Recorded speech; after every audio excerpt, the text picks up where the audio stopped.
Good morning. Yeah, from me, Tim. I think Dale's going to unmute his microphone as well, and maybe we can just have a quick tag and just a quick introduction. Dale, are you there? Yeah, super. How's it, Tim? And how's it, everybody? What a lekker morning. Wonderful to hear some music. And thanks for the introductions. Thanks, Dan. Thanks, Phil. Thanks, Jan. Thanks, Saskia and Nicole for organizing all the pre-work before this. It's really great to be here. Can I just say a word about you, Tim, before we kick off? You most certainly can. I'm probably going to say a word about you as well. So go for it, Dale.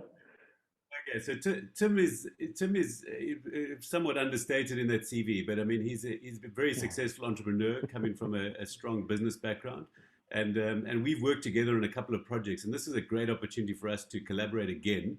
And he'll tell you a little bit about it. We did an amazing project last year with a bunch of executives and creative people and a bunch of a really big cross section. He'll tell you who they were, and he works in a similar space to myself, thinking about the future with businesses, helping them to map out and to navigate where they're going, and has really done some incredible work with a number of businesses. I think that some of those listed on his CV are impressive, but he's really a master at what he does, and it's really a great privilege to be working with you today, Tim. Sure. Thanks, Dale. Well, you've kind of taken some of what I was going to talk about in the introduction to our presentation, but from my perspective, it's a great privilege to join you all. And while I'm there, just our collaboration, Dale and I have collaborated on, as he says, a couple of projects, but Dale's also a little bit understated in the sense that his last sojourn into the shift from the sale, and I'm sure most of you have heard about the sale of Get Smarter into 2U, the global listed university. Dale was essentially instrumental in that whole process. So that's a culmination of, I guess, 25 years of his experience. Now he's a top-notch strategy coach and really drives business to that level. I think that was part of the outgoing part of that process for Dale and working on that project. So we were just blessed in a sense because COVID has been quite an amazing experience, and everyone has their own version of what's actually happened. So if I'm able to, I'll quickly just share my screen and let's get on with this morning's presentation. Again, I'm going to ask you just to make sure that you've all got a view of what I'm sharing here. I think you all do. You should see the montage, thumbs up, smiley faces if we've got it. Yep, that's all good. So in essence, let me quickly just get some of the tech working here. There we go.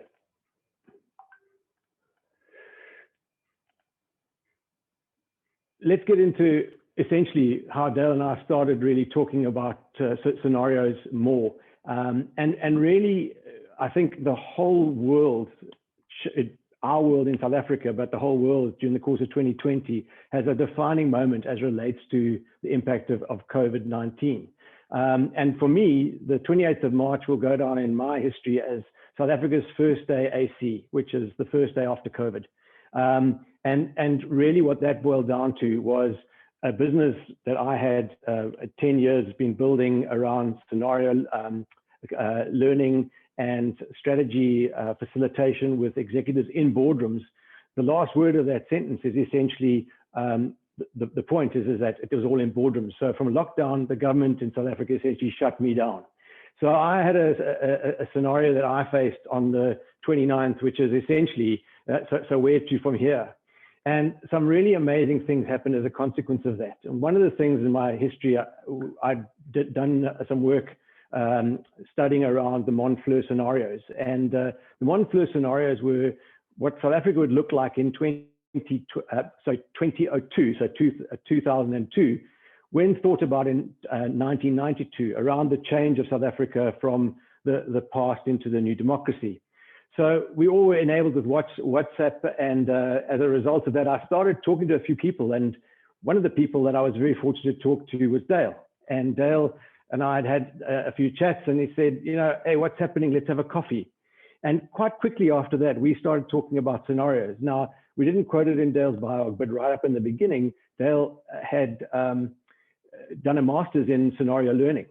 So he was probably the best person that I was fortunate enough to be, have in my path. And I say that because through the process, we both brought different things to bear. And we put out a short one-pager, which essentially said, what will the business in the Western Cape look like in December 2021 post-COVID? And what we thought would be curate this whole process, because we couldn't be in the same room, via WhatsApp. And very fast, within 3 hours, we had 256 people who all wanted to participate in this process. And what was quite phenomenal was that everyone was sitting in the same situation. So that's essentially how the initial part of our collaboration, which was then COVID scenarios, kicked off. Before going too far into the detail of that, I'll give you a quick high level before we get into the future of creativity and how that might fit into Divergence. Scenario learning is really a simple, well-worn process, but it's the rigor that for us makes the difference. We have a focal question. So in our question then it was, what would the future of Western Cape business be? In the question we posed to you to invite you into this is, what's the future of creativity in 2025? And through that question, we're able to then gather influences towards building scenarios that will ensure that as we tell stories about the future, where, as Dale has reminded me a number of times, it's not about getting scenarios right, it's that we're almost never wrong. So in essence, the idea of scenarios is to create plausible stories of the future such that we can start planning for those inevitabilities. And so our journey started on the scenario learning exercise post-COVID. What would business look like in the Western Cape post-2021? Now, based on all of my experience and Dale's experience, we thought it would be important to bring this together in a coherent structure. And part of that structure was understanding why we were doing it. We were born out of curiosity and decided to engage the people who we knew would know best. That was the 256 people plus who got into our group.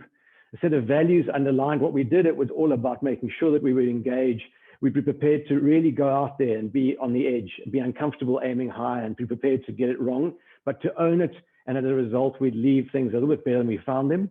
But this quote from Alvin Toffler probably sums it all up. If we can't unlearn and relearn things, then we will be illiterate. So for us in this COVID era, it was about being prepared to unlearn and relearn through the scenario learning exercise.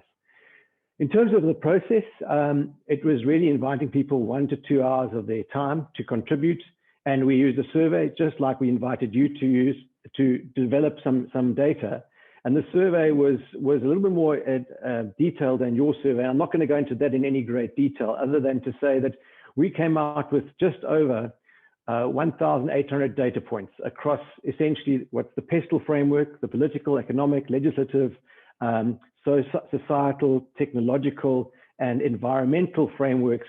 And just to drill down into one of them, here's an example of one of those domains where we essentially got individual data points. The yellow tabs are individual data points, which were then themed up into key themes.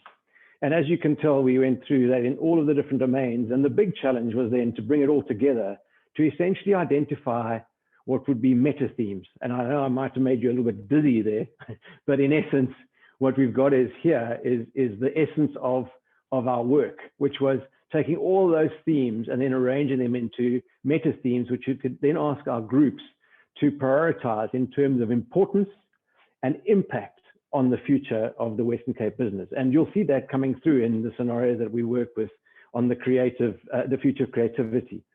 We then developed axes, the scenario axes, and I won't go into all the detail of that, other than to say that for the Western Cape, we came up with 4 key quadrants, and we've named them, and you'll see this idea coming through. This is the underpinning of scenario learning. And the quadrants were around the group being okay versus the individual being okay. So that was about the axis that we're all looking out for each other versus we're all looking out for ourselves, as well as the need for structural reform as opposed to lack of structural reform.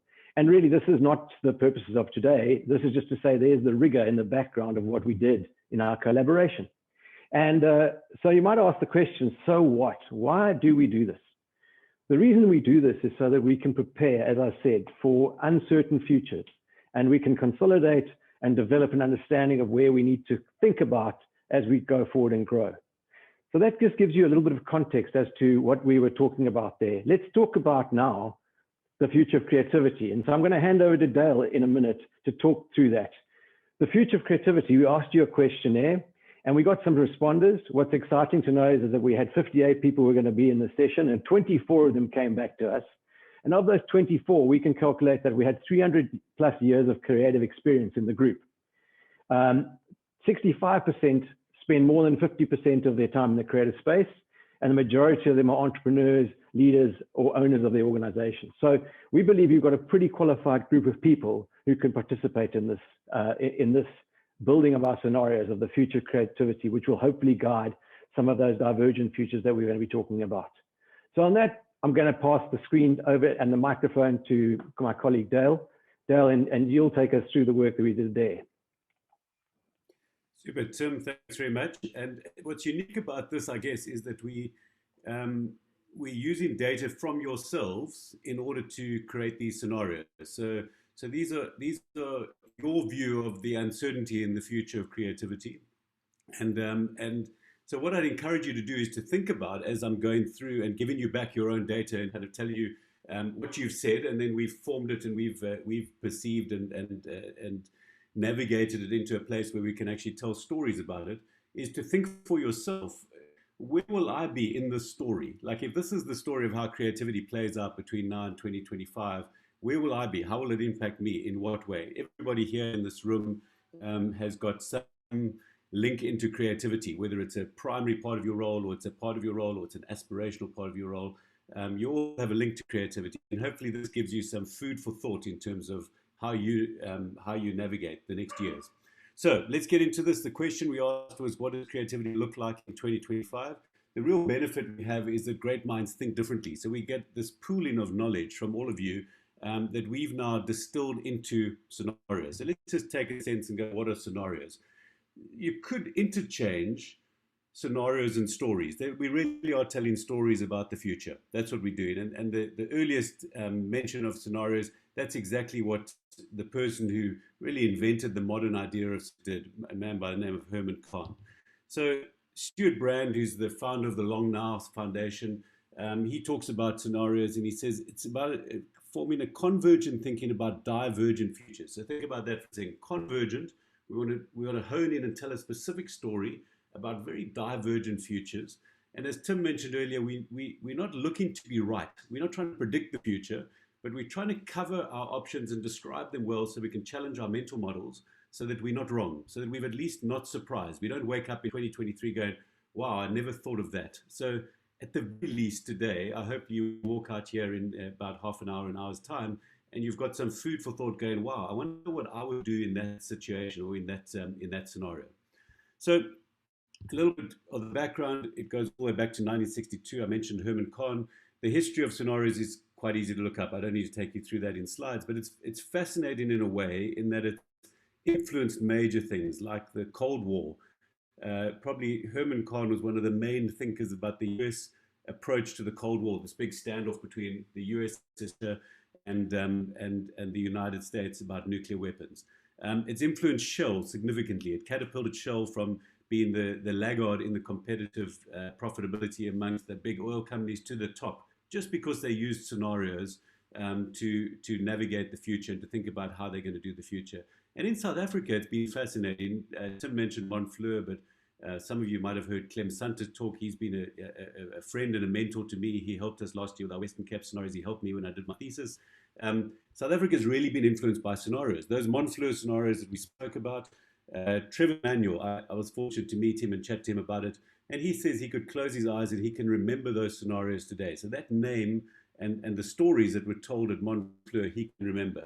Peter Mboweni, our current finance minister and previously the governor of the Reserve Bank, says, he said in his swearing-in speech, you could go and Google it, he says, well, I could basically, we will not be Icarus, which was one of the scenarios, which was the story about South Africa flying high and then crashing and burning.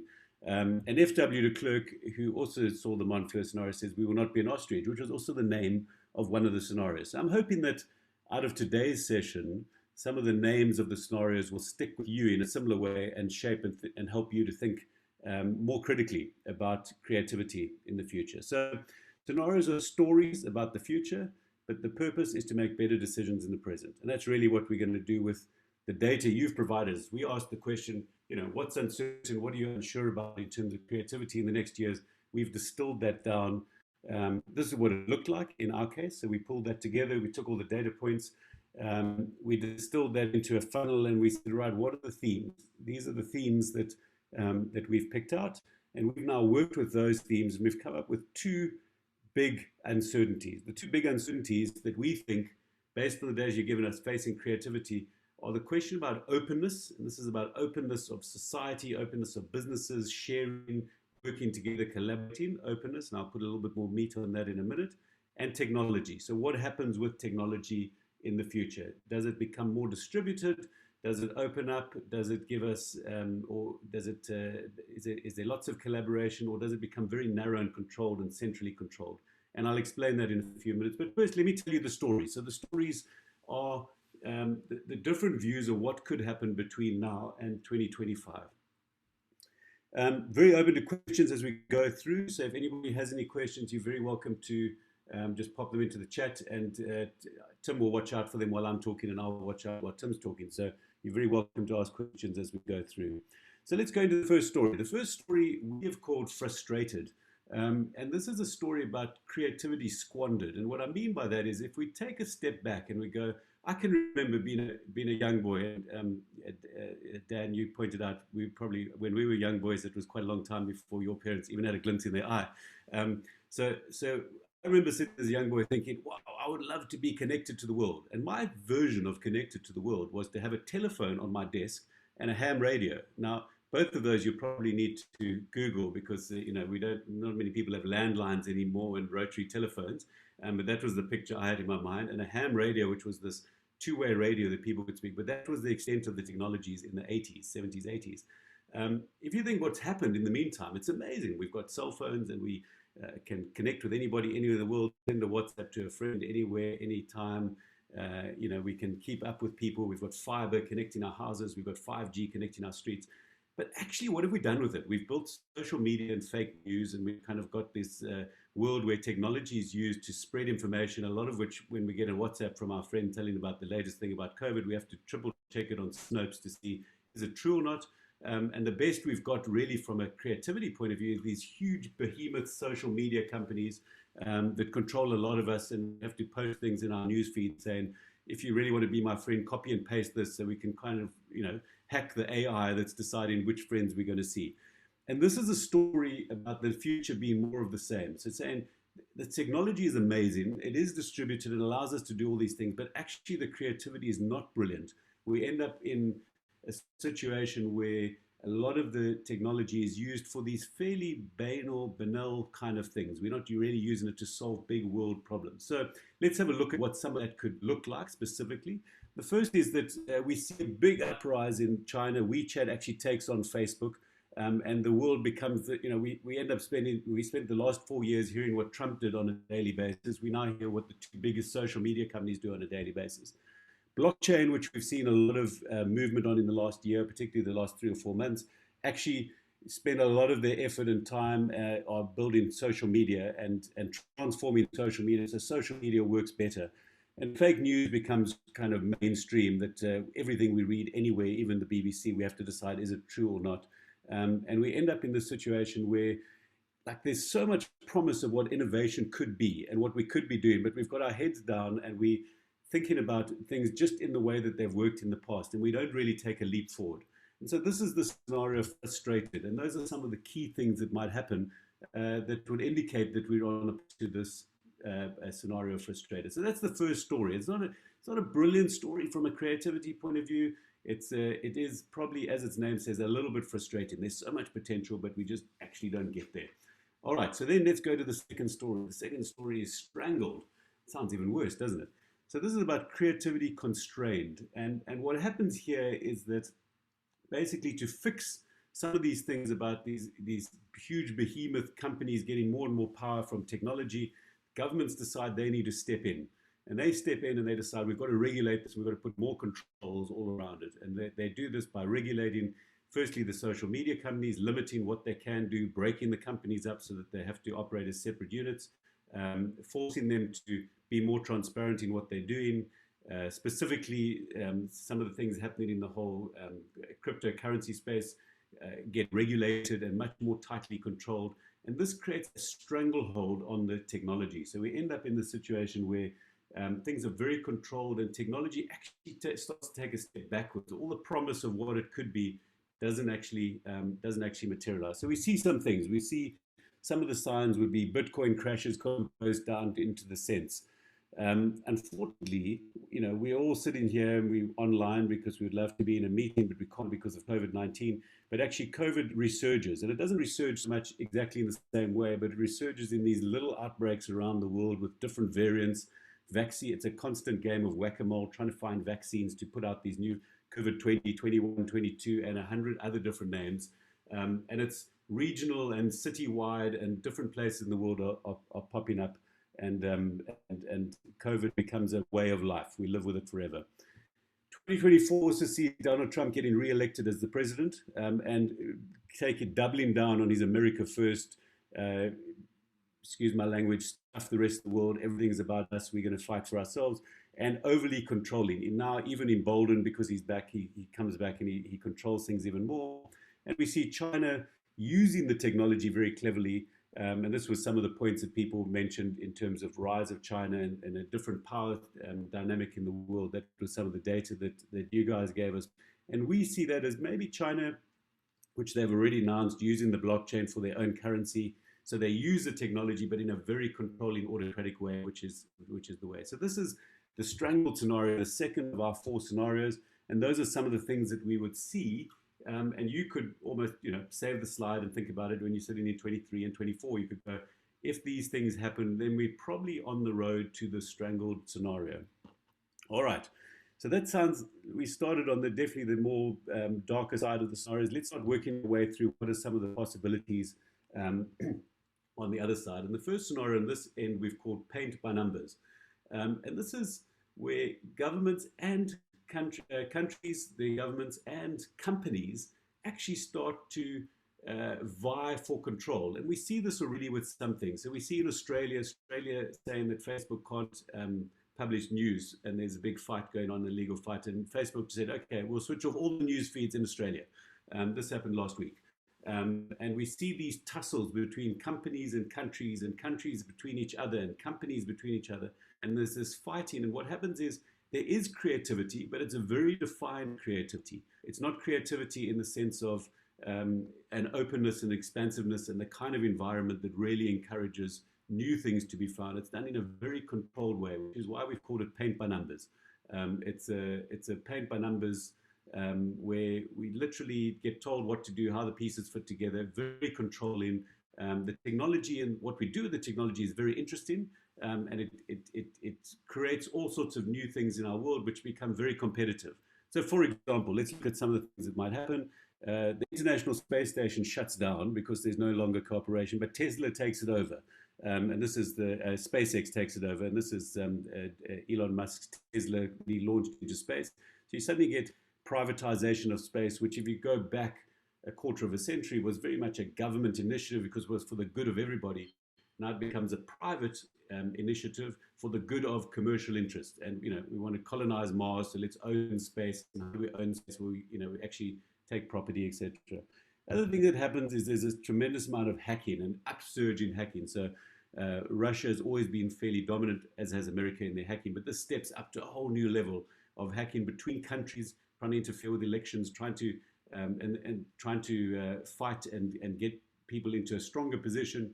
Companies stealing and espionage, so using the technology in those ways to actually try to further their creative interests, but very much specifically around their interest. There's not a lot of collaboration, and you end up in a situation with a huge fight between companies and countries where everybody vying for holding on to their piece of the pie, not very much collaboration at all. So we've called it paint by numbers. There is creativity, there is innovation, there are new things happening, but it's happening in a very defined way, controlled by this sort of meta theme of companies and countries competing for each other. So we've put it paint by numbers, and those are some of the things that you can see and we'll both Tim and I will share all our slides with you afterwards, so you can pour through it. But those are some of the things that you could see, which would be an indication that we're going down this paint by numbers scenario. So then the last scenario, which I'd like to talk about, which I have really saved the best for last. Now, I have to warn you, because scenarios, we all have a tendency as humans to want to tend towards the more positive. What's the good story? And let's hope that the good story. But remember what I said at the beginning. What's important here is not that we predict in the future, but rather that we're making sure that we're not wrong about the future. So as much as we want the good scenario to come out and be the one that we live in, we actually have to balance that against, hang on a second, maybe we need to think about some of the negative ones and pay attention to them, because we can learn from that, and we can figure out how we can navigate and how we can manage ourselves and manage our work lives, our business, our personal lives in a different scenario, even if that is a negative scenario. All right. So we need to get away from labeling positive, negative. We hope for the positive when we reject the negative, but more to, we're open to all of them, and let's see what we can learn from them. So let's go to the fourth scenario, which we've called the Roaring Twenties. In the 1920s was after the Spanish flu pandemic, and it was after World War One. Interesting thing about the Spanish flu pandemic was that it killed a lot of young people, 50 million people. So we think we're in a bad pandemic, but 50 million people is a huge number. So you can imagine the dampen that put on the world over that period. At the same time, the world had been at war, World War One, a horrific war, terrible, which, I don't need to belabor. So it was an interesting time, because the young people had significantly been affected by that. And coming out of it in the 1920s, there was this resurgence of art and creativity and freedom and economic growth that came off the back of it. And it was a lot of the young people at that time being exuberant about, we're free, we've left behind these dark, terrible days, a lot of the constriction, a lot of the censoring, many levels of society. Things started to open up and started to become much more open, prosperous, economic growth, etc. And we're thinking that we could be really at the start of that now, as we're sitting in 2021, coming off the back of a pandemic, the technology, what has happened with technology to date, and how that has opened up, and now we're going into a stage where we really start to get creative and use this technology in amazing ways. So some of the things going on, which are really on, Facebook are doing their Facebook Horizon, their whole virtual network, which is the next iteration. So this is virtual reality glasses that you put on, and you can create this world where you can live and exist, and you can create things, and you can make things, and you can share things, and you can collaborate, and you can learn things, and it pretty much emulating a lot of the things that we have in our world, but you can do it virtually. And the virtual world just allows more openness and more things that we couldn't do before. The other thing which is going on at the same time is an idea that came out of Neil Stephenson. I don't know if anyone's a fan of Neil Stephenson. He's a great author. His book from 2003, I think, called Snow Crash, he spoke about a metaverse. So the interesting thing that's going on in the world is the gamers, these gaming engines and the games that are happening around us in the world are creating elements of this metaverse already. So in Venezuela, when their currency crashed last year, people figured out that mining gold for Fortnite actually was a worthwhile thing to do. You could mine it and sell it and make real dollars and live, and you could actually live above the national average age of people in Venezuela at the time. In China, there are large farms of people mining collateral for video games and selling them in the real world. The difference is, at the moment, it's still centrally controlled. And what we think is that this could open up into a new space where it actually becomes operated on blockchain, where it's much more democratized, where you have contracts on using Ethereum, for example, which can dictate how these transactions could take place.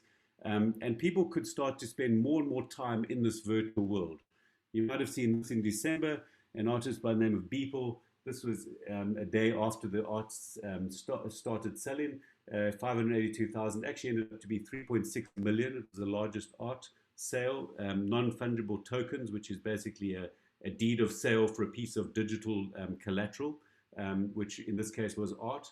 People are starting to buy art and collect art, and they're starting to buy pieces of land in this metaverse, which is which is starting to appear. So what was written about 20 years ago by Neil Stephenson is starting to emerge, and there's actually some very good evidence, not only evidence, but actual people are living. Fortnite's likely to hit 1 billion users next year. That's rivaling, that's 1/6 or 1/7 of the population of the earth is on this game, living in this game to some extent, sharing things, buying things, etc.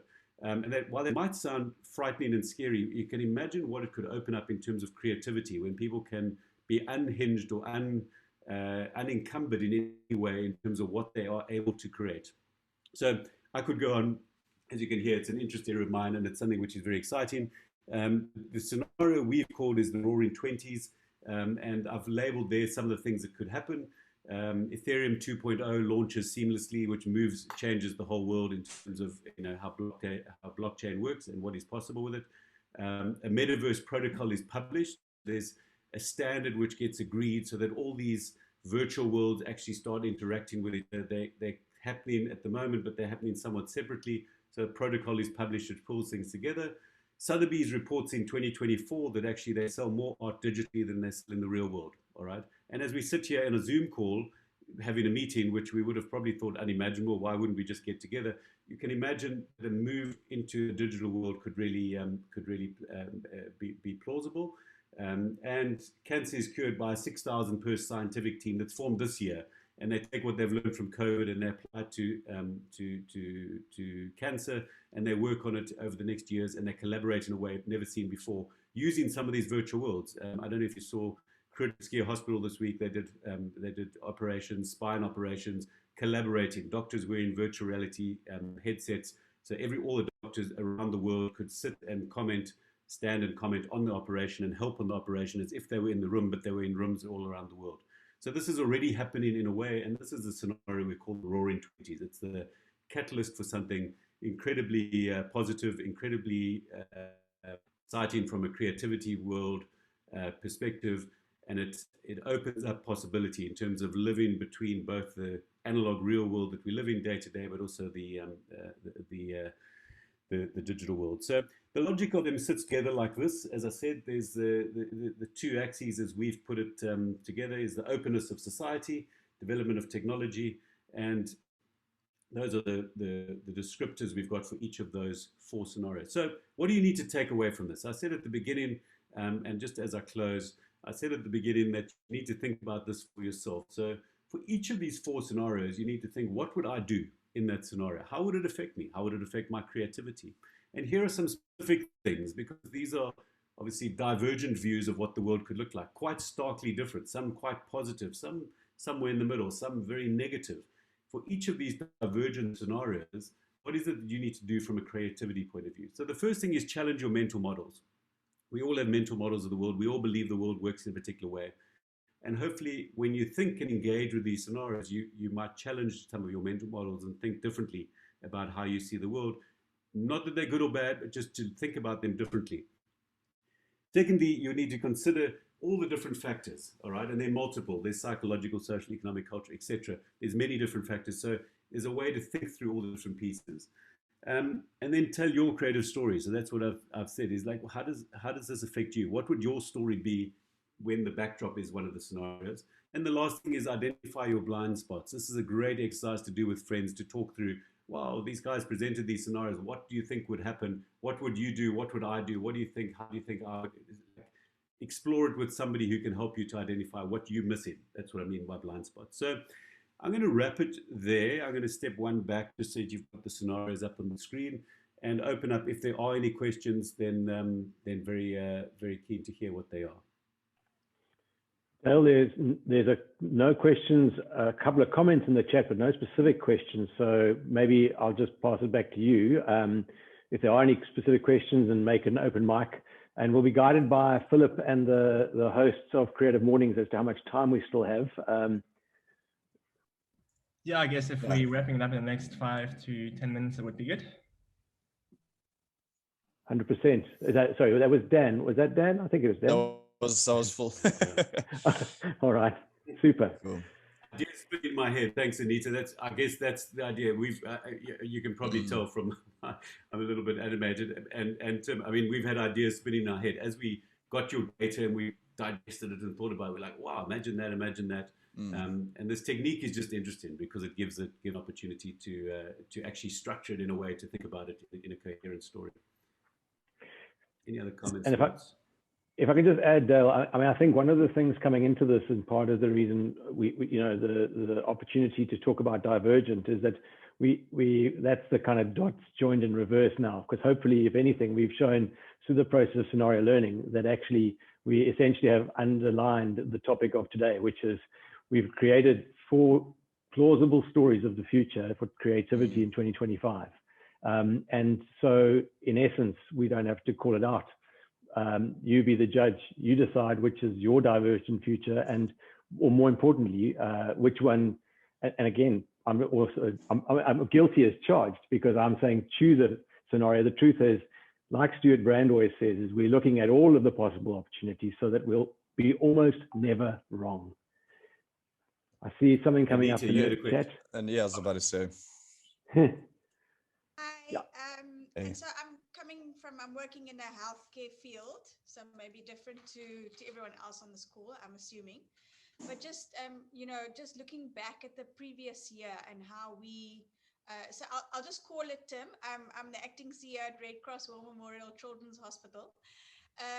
And so having managed the COVID crisis in our hospital, this very thing of changing your mental models, we've really had to dig deep and really been through a whole change with staff and watching staff move at different rates to get them to a place to say, right, our whole world's been turned upside down.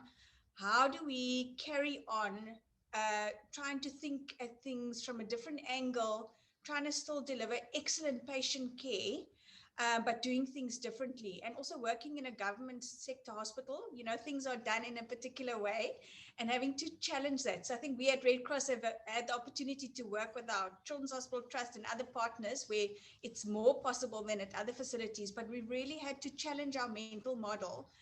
And so as we go forward into 2021, having had 2020's experiences, to think about, right, now how do we take this forward? Because it's not that thing of last year of, okay, we're going back to normal after that. That is out the window. We got to co-create a new normal. And actually the new normal is that there won't be a normal. The new normal is that you got to be up for constantly changing, adapting, being flexible, but having to take like a whole group of staff along the way, some of whom would be very open to it and a lot who are really not open to it. So I just think it's exciting. It's been a short talk, but I found it really helpful and sparking of some ideas. And Tim and Dale, we need to have a conversation. Thank you very much. Thanks, Happy to do so, Anita. I don't see any more raised hands. I see a little comment in the chat. But I also said, I tried to think of a question for you guys. And then I was like, I found myself just asking myself questions the whole time. like, what would you do? What would I do? Yeah, that's weird.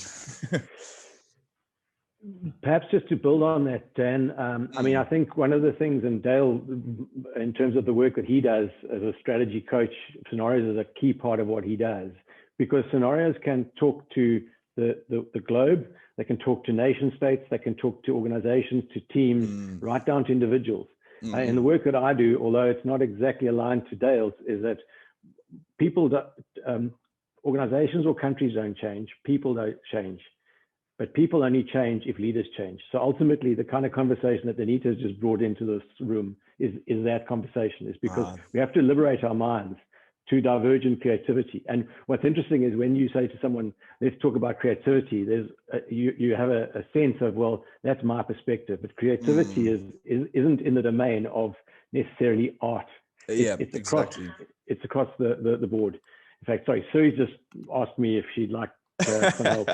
But yeah, so I think a question there from Carol. Carry on, Dale. That's his question down. Yeah, you can address it. Yeah.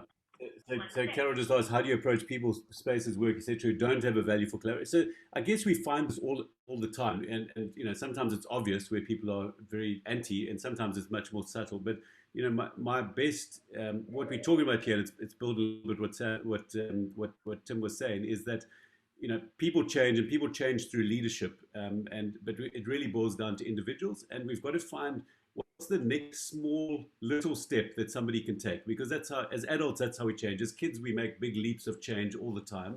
As we get older, we can still change significantly, but it typically happens differently. It happens because we have a significant change of context, or we have a significant change in perhaps some crisis, or we decide to do things in very small increments. And so my answer there, Carol, would be small increments. Just picking up other questions, information from the presentation available online. The information we'll share, yeah, I'm not sure if that's what you meant, Nadia. Maybe you just want to class. Yeah, accumulation. Philip's got a question, Dale. Yep. Philip has a question. Yeah, sorry, there you go. Yeah, thank you. I'm just curious, for you on a personal level, when conducting those surveys and going through the huge amounts of information that you shared with us earlier, how often do you find, like, if you're going through other people's opinions, does that influence your own decision making, your own way of, like, your worldview, that point of the survey's questions? Like, how much does that influence your own thinking about a specific topic? Dale, do you want to answer that? I've just brought the data up in the background, so.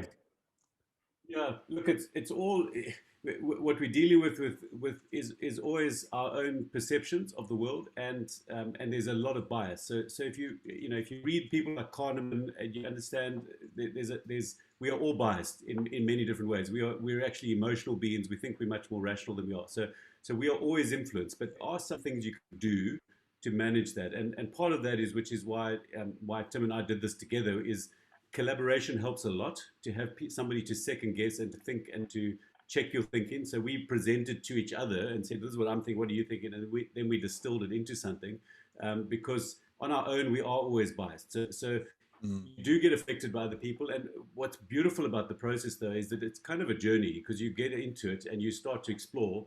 It's a learning journey. We always talk about scenario learning. You learn in yourself, plus you merge in all of that with what you do know about the world. So I guess, there are some attributes for scenario planners. You need to be open and curious and interested in what's going on in the world, but you also need to check your biases, because it's easy to kind of get stuck in your own way of thinking. So, short answer, you do get affected by others, and you have to somehow manage that to get to the best outcomes.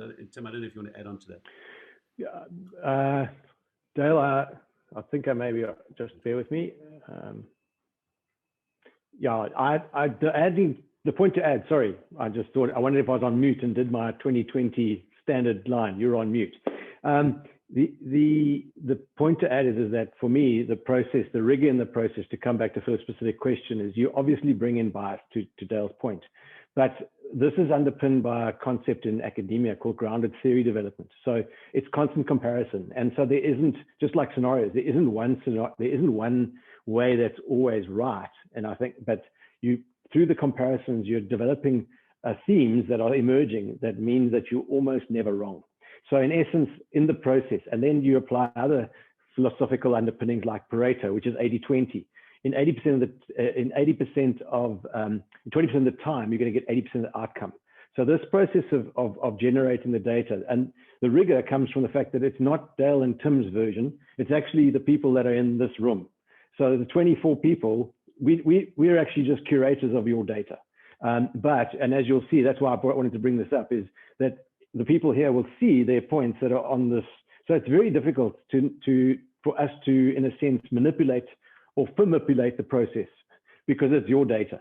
But what we hopefully we trust the process sufficiently to do our work that says, when we pass it back to you, which in a traditional process, we had a little bit of a limitation of time. So we did take that on board ourselves to create the prioritized axes of the scenarios, but we're pretty comfortable that they would have been intelligent from our point of view. So again, though, a group might do this differently, and we might come up with a different set of axes, but that's okay, because Stuart Brand, almost never wrong.